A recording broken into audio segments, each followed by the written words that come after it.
Bonjour à tous. J'ai le plaisir de vous introduire mon ami, mon frère en Christ, Jean de Oliveira. C'est lui qui vous fera la prédication aujourd'hui. Le voici. Pour vous présenter Jean,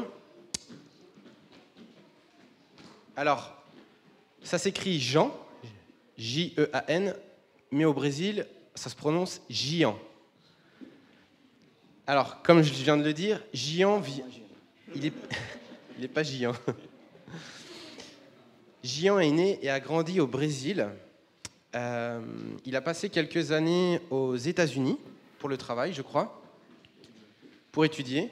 Maintenant, il habite à Bruxelles, où il y travaille, en tant qu'ingénieur, c'est ça ? Chercheur scientifique. Chercheur scientifique, pardon. Il fait partie de l'église lusophone de Bruxelles depuis plusieurs années. Il y est en tant qu'ancien et trésorier de l'église. Et voilà, donc il parle portugais, bien sûr, anglais, français. Mais pour les prédications, il est plus à l'aise en portugais, bien sûr. Donc il est venu avec son interprète, Daniel Ribeiro, qui fait partie également de la même église que Jean depuis plusieurs années. Donc, nous avons eu donc une recommandation de leur église pour qu'ils viennent ici, et la fédération a également accepté leur venue. Et donc, pour présenter rapidement Daniel, l'interprète, pour ceux qui ne le connaissent pas, Daniel habite à Anglefontaine, donc ici en France, à 45 minutes d'ici. Et donc, il fait la route pour aller à l'église de Jean chaque sabbat. Et donc, il exerce le métier de... en fait, c'est mon père. Donc, il est mon père toute la semaine. Et le samedi, il va à l'église avec Jean.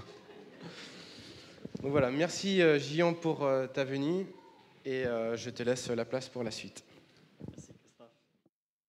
Bonjour à tous et à toutes.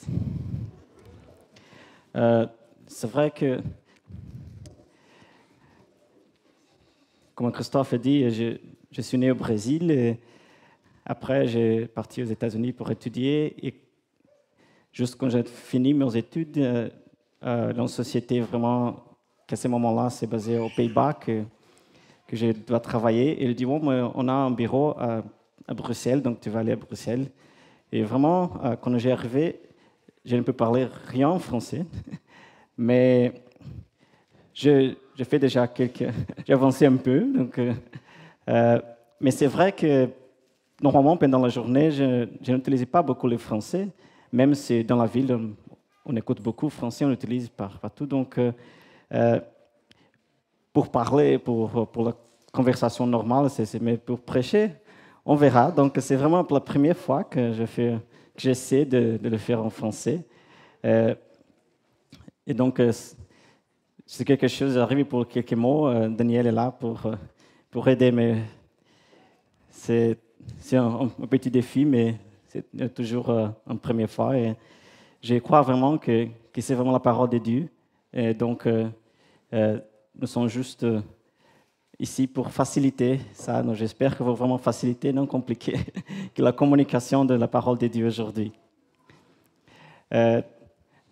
Je ne sais pas si vous connaissez un peu de l'église lusophone de Bruxelles, mais vraiment, c'est une église où la majorité des personnes viennent du Brésil, mais il y a aussi des Portugais, d'Angolais, Angolans, oui, et des personnes qui viennent de différents pays. Mais il y a toujours un esprit d'une église beaucoup plus sud-américaine, vraiment passionnant, et tout ce qui se passe là, c'est intense. Et même... je viens de cette semaine après la rentrée, quelques jours, vraiment, des personnes sont venues après les vacances. Et une chose intéressante, c'est vraiment qu'il y a beaucoup de gens qui demandent les études bibliques. Donc, cette semaine, j'ai fait un planning vraiment pour faire toutes les traductions de sermons et tout ça, mais vraiment, il n'y a pas plus de temps parce que j'ai donné une étude biblique pour 4 différentes personnes cette semaine. Qui a commencé, il y a vraiment beaucoup plus de personnes qui ont besoin. Donc,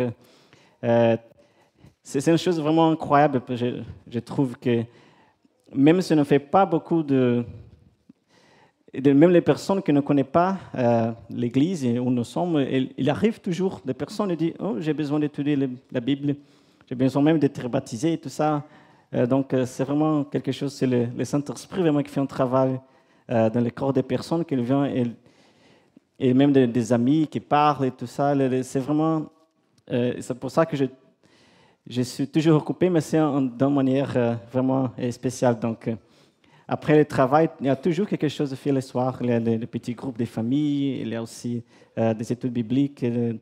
On a aussi comme un petit choral aussi. Donc, mais je trouve tout ça vraiment des choses qui vraiment on donne d'énergie. C'est pas vraiment quelque chose qui nous tire de l'énergie parce que vraiment c'est le travail de Dieu. Et je trouve ça vraiment une chose qui c'est un plus, mais en vérité, c'est vraiment des choses qui me font plaisir. Pour aujourd'hui, je suis venu pour parler d'un sujet qui, parfois, il ne ressemble pas toujours quelque chose d'agréable, mais qui se passe très souvent. Et ce n'est pas un sujet aussi nouveau, mais il y a des choses que j'ai trouvées intéressantes pour partager avec vous tous ce matin. C'est vraiment en partie vraiment de trouver qu'est-ce qu'on pense que nous pouvons trouver de nouveau et des leçons pour notre vie quand Dieu nous dit non. Oui, j'ai vu le visage, je dis, oh non. Mais c'est une réalité de la vie qui n'écoute pas toujours oui, non. Et ça sert beaucoup plus souvent pour les parents avec les petits, qu'ils pensent que les parents les disent toujours non, non, non, non. Et Dieu, comme notre Père, aussi, parfois, nous, comme enfants de Dieu, on a la même impression que Dieu nous dit toujours non, non, non. Mais on va voir quelques aspects différents de le nom de Dieu, qui c'est vraiment très souvent une bénédiction, pas vraiment quelque chose de mauvais.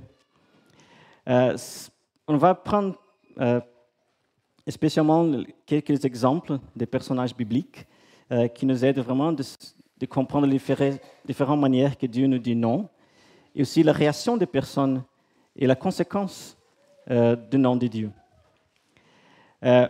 Si on pense à quelques personnages bibliques à qui Dieu a dit non, parfois on peut penser à Job, une personne qui a passé beaucoup de situations difficiles, et même dans cette situation, on imagine, même qu'il n'a pas tous les mots écrits dans la Bible, qu'il a demandé à Dieu pourquoi ça arrive, et il a probablement prié pour protéger sa famille et tout ça, et même des choses terribles qui ont arrivé à lui.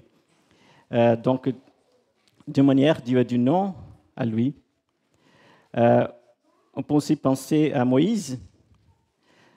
Après tout ce qui s'est passé pendant la sortie du peuple d'Égypte, mais pendant toutes les années que l'on pérégrinait, quand il est le moment de rentrer à la terre Canaan, Dieu lui dit « Non, tu ne vas pas rentrer ».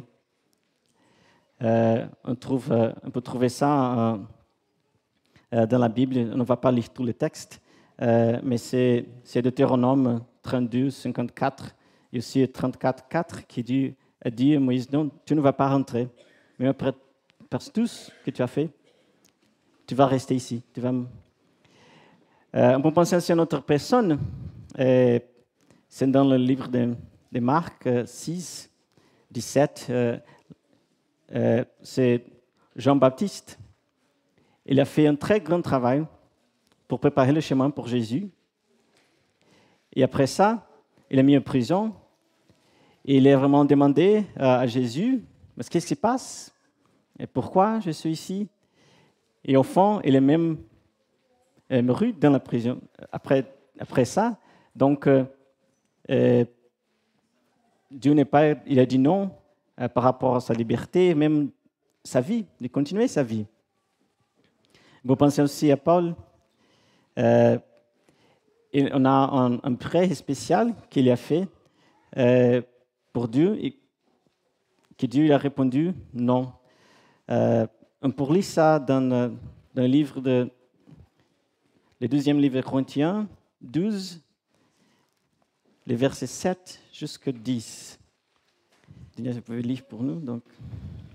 Et parce que ces révélations étaient extraordinaires, pour m'éviter tout orgueil, il a été mis une écharde dans ma chair, un ange de Satan chargé de me frapper pour m'éviter tout orgueil.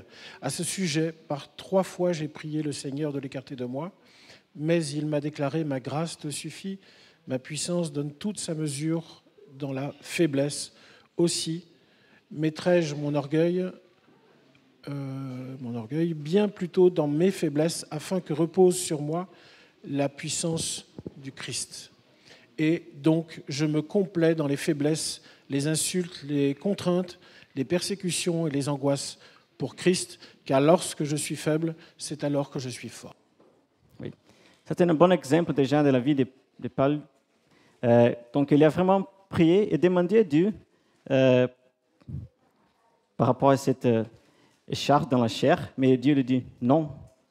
Et après, il a vraiment compris que même si ce n'est pas une réponse pourquoi Dieu ne veut pas l'aider, mais il y a aussi vraiment en soumission à Dieu, qui dit vraiment, Dieu, je comprends, et pour ça qu'il termine avec ces paroles qui sont vraiment belles, qui dit qu'il y a vraiment force dans la faiblesse.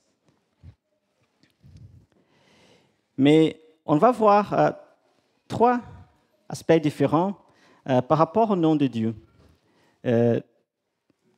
Et après ces 3 choses, on verra vraiment que c'est quelque chose. Il y a quelque chose de spécial quand Dieu nous dit non. Le premier aspect, c'est vraiment qu'on a pensé quand Dieu nous dit non. Combien de fois Dieu nous a dit oui? Donc, Dieu, de la même façon que les parents, même si ce n'est pas avec le mot oui, on dit beaucoup plus de oui que non. Et nous nous concentrons toujours dans le non de Dieu, mais vraiment, la plupart des fois, il nous dit oui. On peut penser à une histoire vraiment. Il y a quelque chose qu'on trouve dans le livre 1, Jean 5, 15. En Jean 5, vers 15. Je demande toujours à Daniel pour aider pour nous lire le texte. Et sachant qu'il nous écoute, quoi que nous lui demandions, nous savons que nous possédons ce que nous lui avons demandé. Oui, donc Dieu est vraiment, il écoute tout ce qu'on lui demande, mais la plupart des fois, vraiment, il nous écoute, il nous dit oui.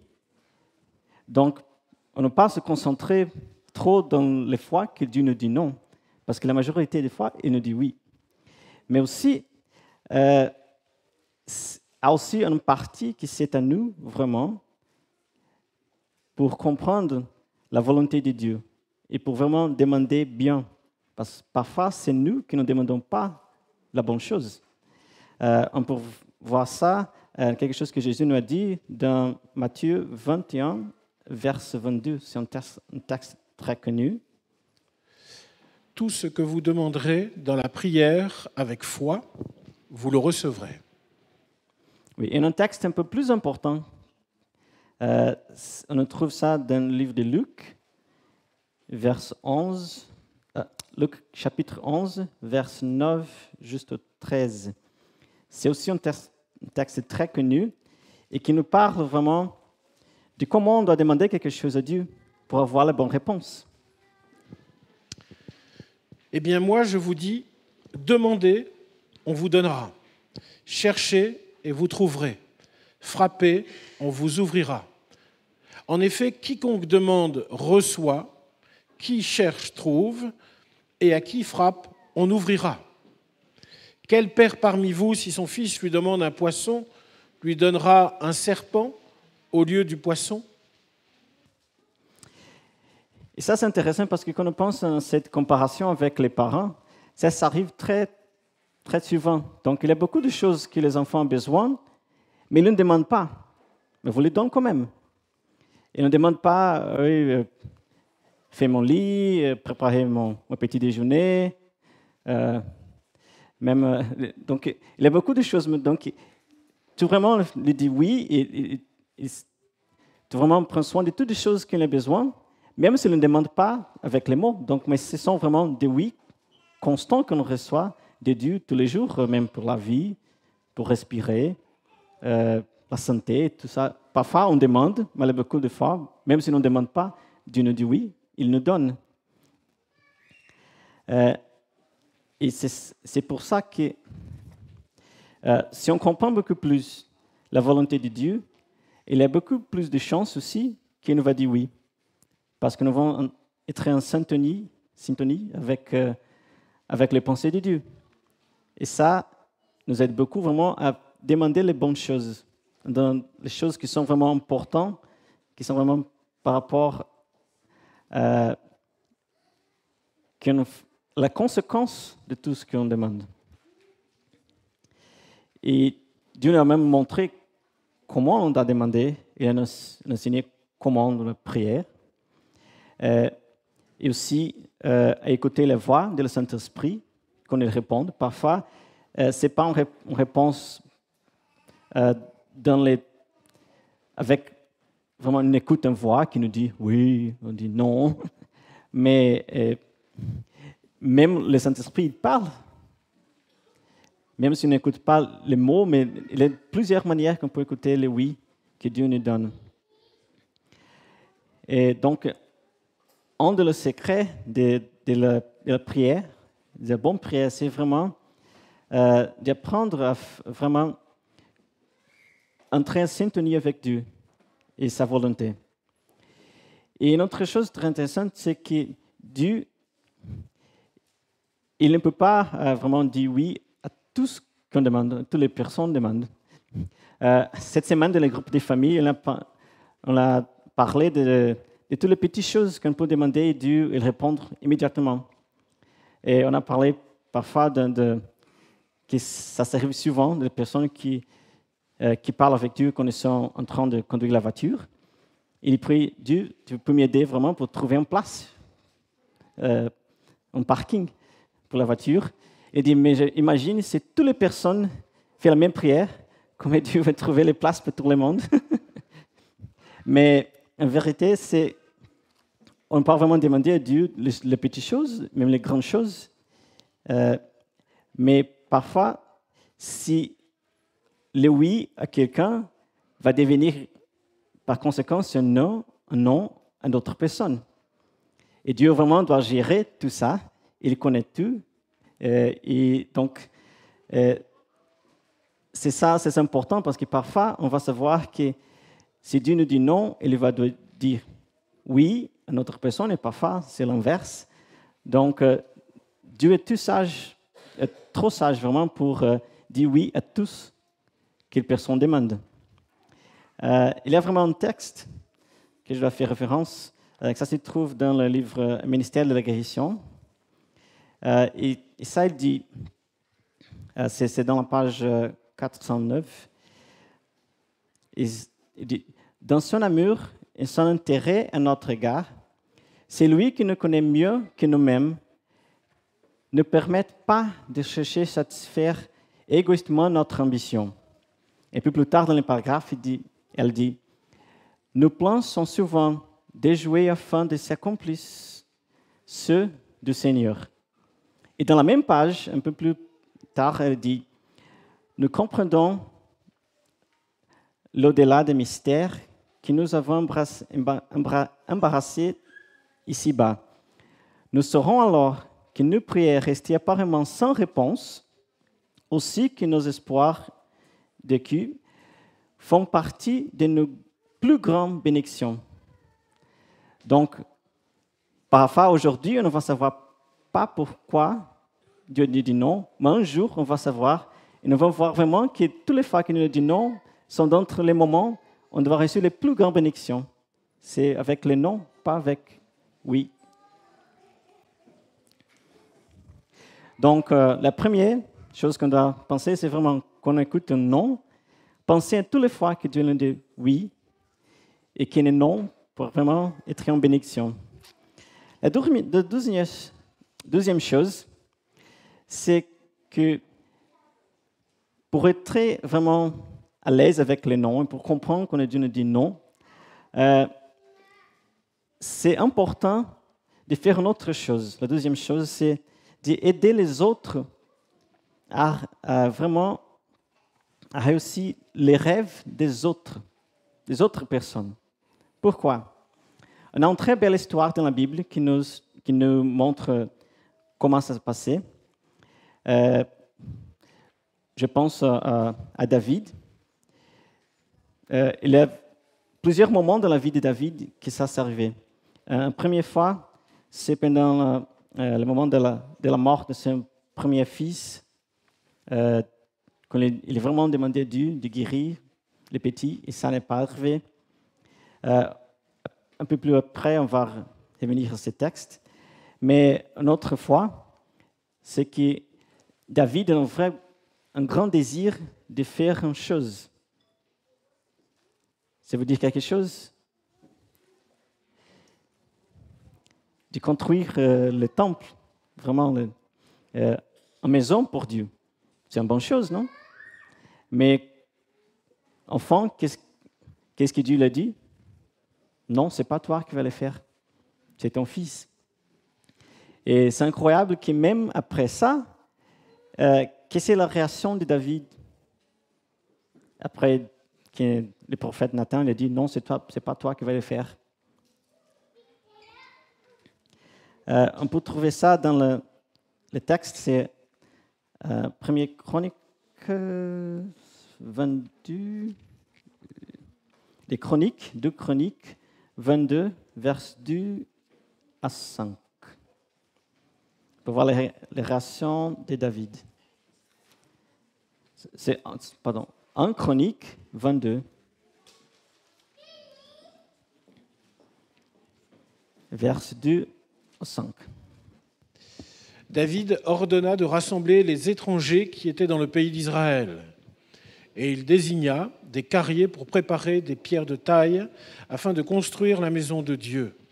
David prépara aussi du fer en quantité pour les clous des battants de porte et pour les crampons, du bronze en telle quantité qu'on ne pouvait le peser, et du bois de cèdre sans nombre, car les Sidoniens et les Tyriens avaient apporté à David du bois de cèdre en quantité.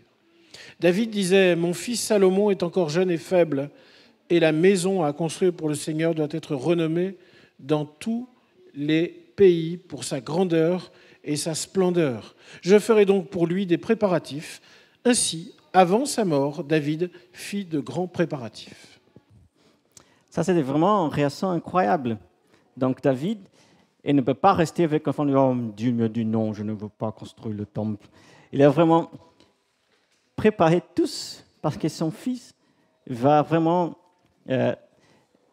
c'est pour notre personne pour vraiment accomplir ses rêves. Et ça, vraiment, c'est une réaction incroyable. Donc, parfois, quand Dieu nous dit non, et vraiment, nous pouvons vraiment arriver à faire ça par autre personne.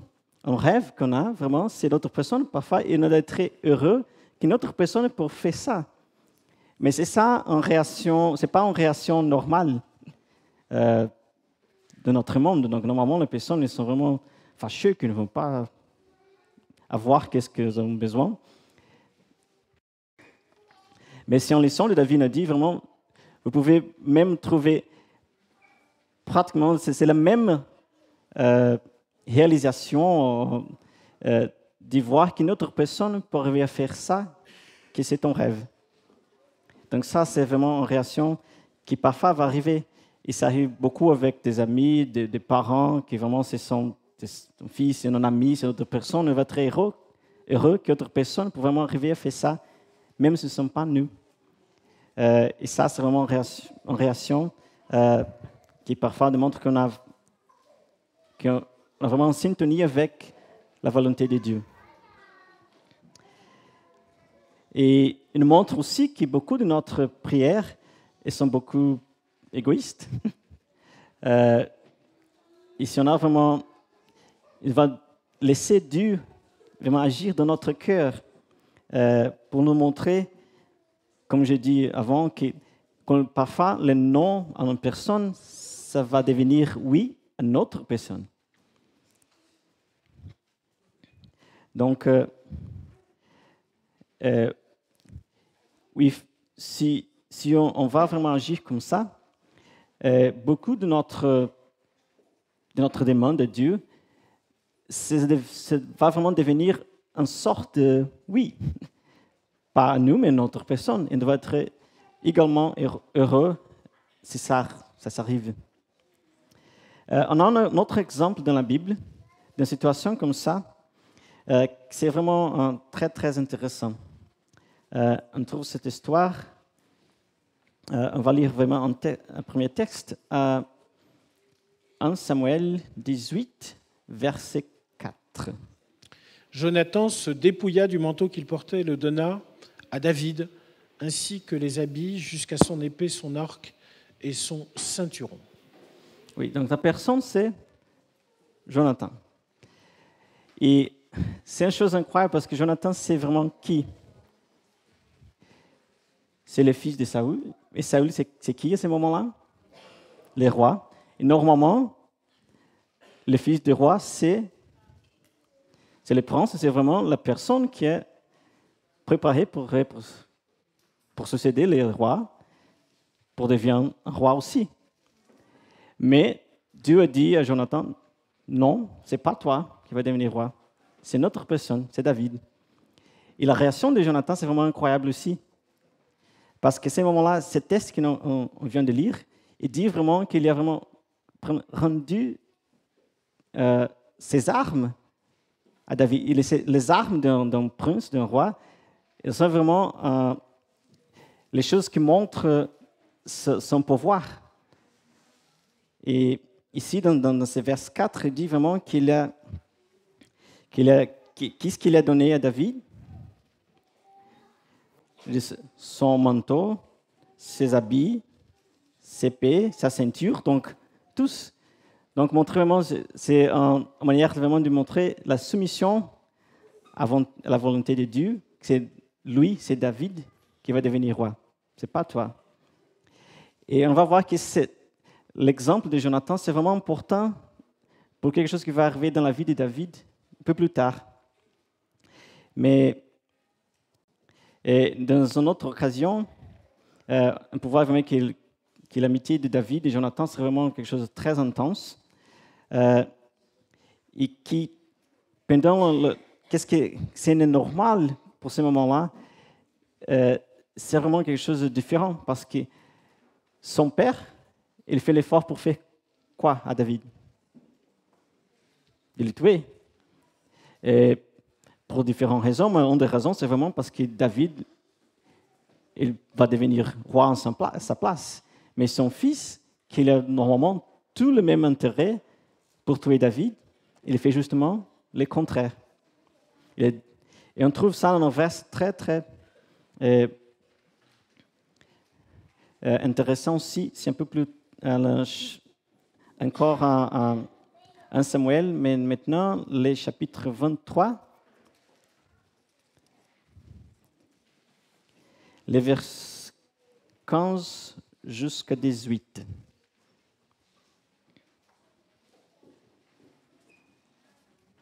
David vit que Saül s'était mis en campagne pour lui ôter la vie. David était dans le désert de Ziph, à Horecha. Jonathan, fils de Saül, se mit en route et alla trouver David à Horecha. Il encouragea David au nom de Dieu. Il lui dit « N'aie pas peur, la main de mon père Saül ne t'atteindra pas. C'est toi qui régneras sur Israël et moi je serai ton second. Même Saül, mon père, le sait bien. » Ils conclurent tous les deux une alliance devant le Seigneur. David demeura à Horecha et Jonathan revint chez lui. Donc imagine que Jonathan, même si le trône c'est vraiment à lui, il dit non, c'est toi j'ai compris que Dieu vraiment dit que c'est toi qui vas devenir le roi, et moi, je serai le second. Et plus incroyable, c'est qu'en vérité, qu'est-ce qui s'est passé plus tard? Jonathan n'avait pas même devenu le second. Donc, c'est vraiment la continuation du nom un peu plus fort. Donc, il dit non, pas même ça. Mais il a vraiment soumis sa volonté à Dieu. Il a dit, j'accepte la volonté de Dieu. Et s'il a dit non, je suis content d'être le second. Donc ça, c'est vraiment quelque chose qui montre vraiment la syntonie avec la volonté de Dieu. Et pour comprendre que Dieu a dit non, et accepter les conséquences aussi. Si on va revenir un peu plus à l'histoire de David, on va trouver quelque chose qui s'est passé avec lui. On a déjà parlé un peu de ça. C'est en 2 Samuel, chapitre 12, verset 20. Mais avant de lire, c'est les parties de l'histoire où après, qu'est-ce qui s'est passé entre David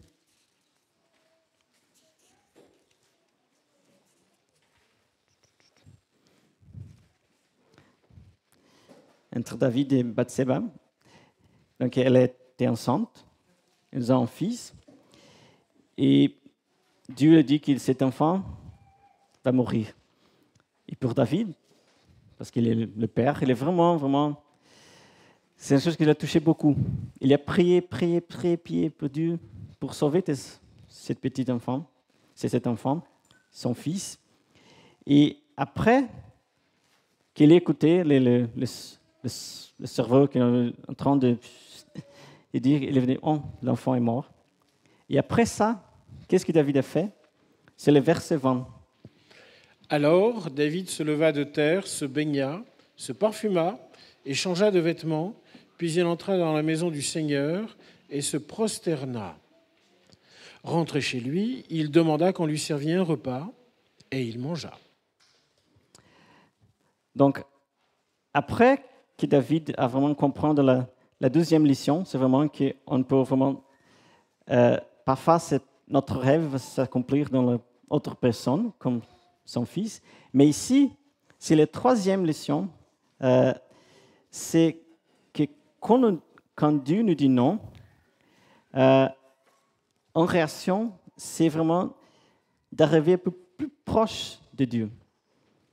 Donc après ça, après que son fils est mort, David, il s'est lavé, il s'habillait, il est allé où? Dans la présence du Seigneur. Il dit qu'il a fait quoi dans la présence du Seigneur? Il dit qu'il a resté. Il a resté là.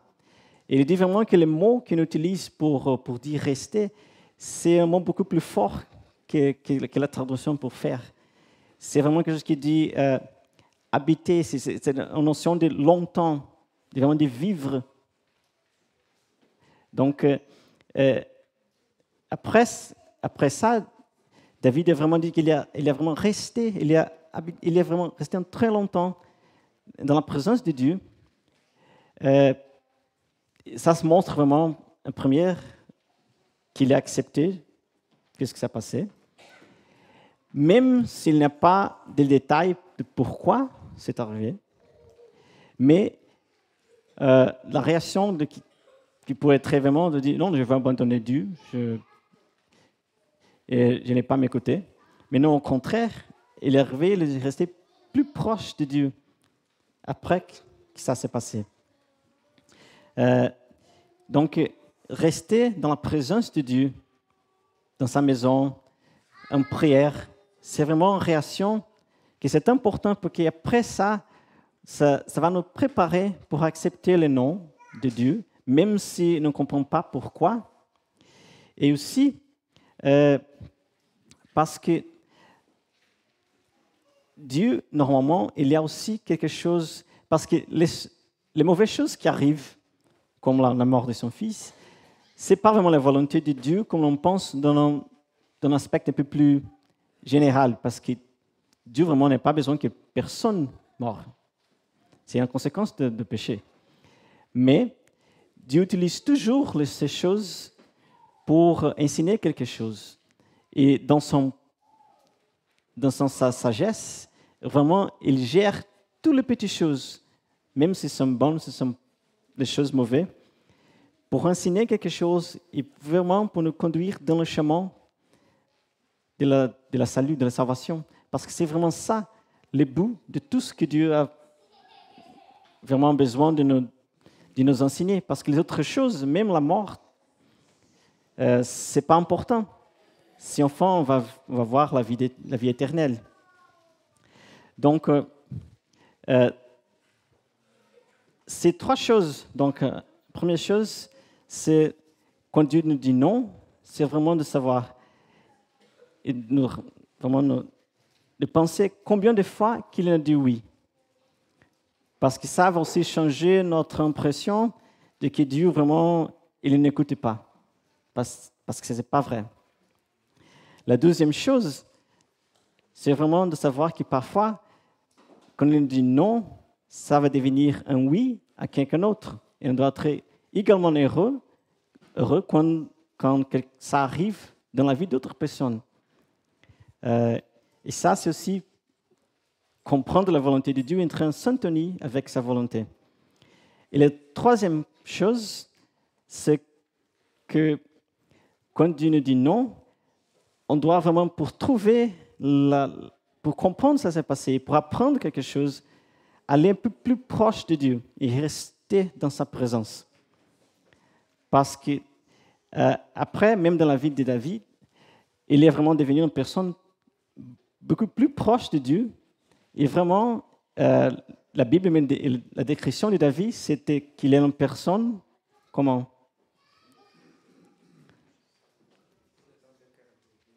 Oui. Donc, et ça, c'est quelque chose de très fort de dire par rapport à quelqu'un.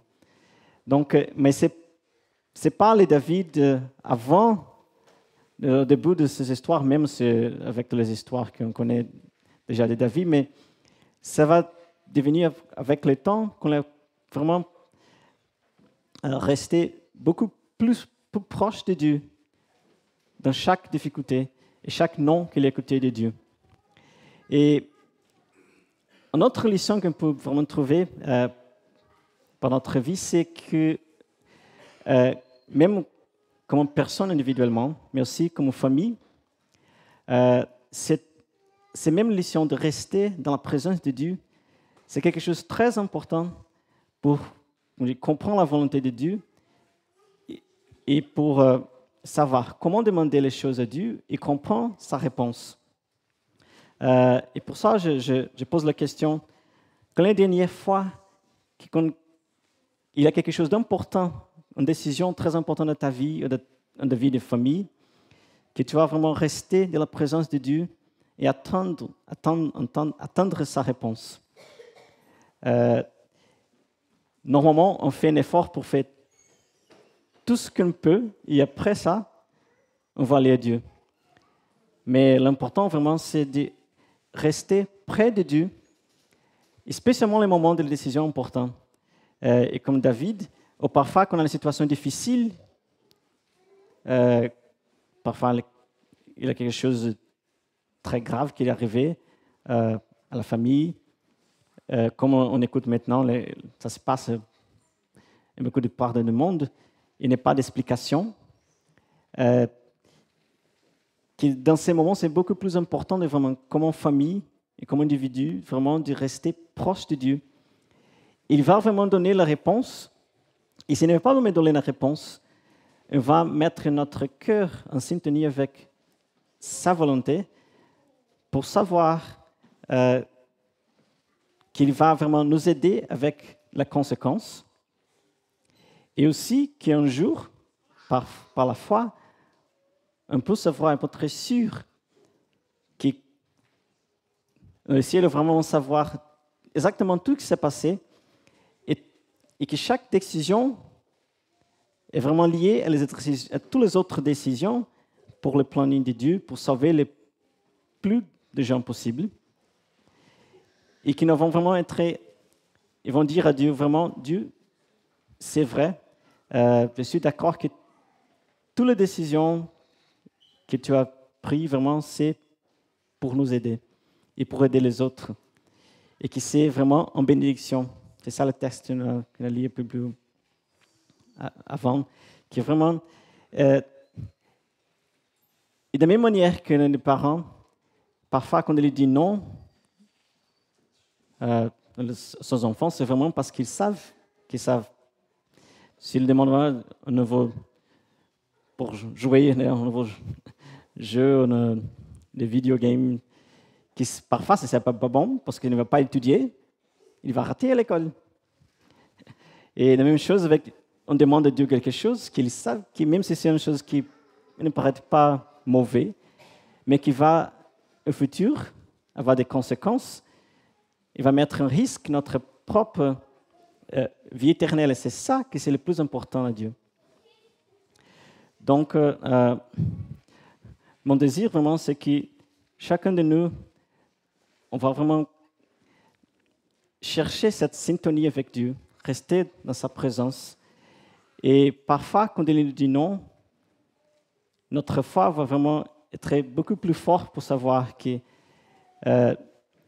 au futur, on va savoir que c'est la meilleure décision. C'est ça qui, à un moment, c'est difficile à comprendre, mais qui, au fond, Dieu il a fait déjà sa promesse qu'il y a vraiment notre intérêt, notre salvation. C'est le plus important.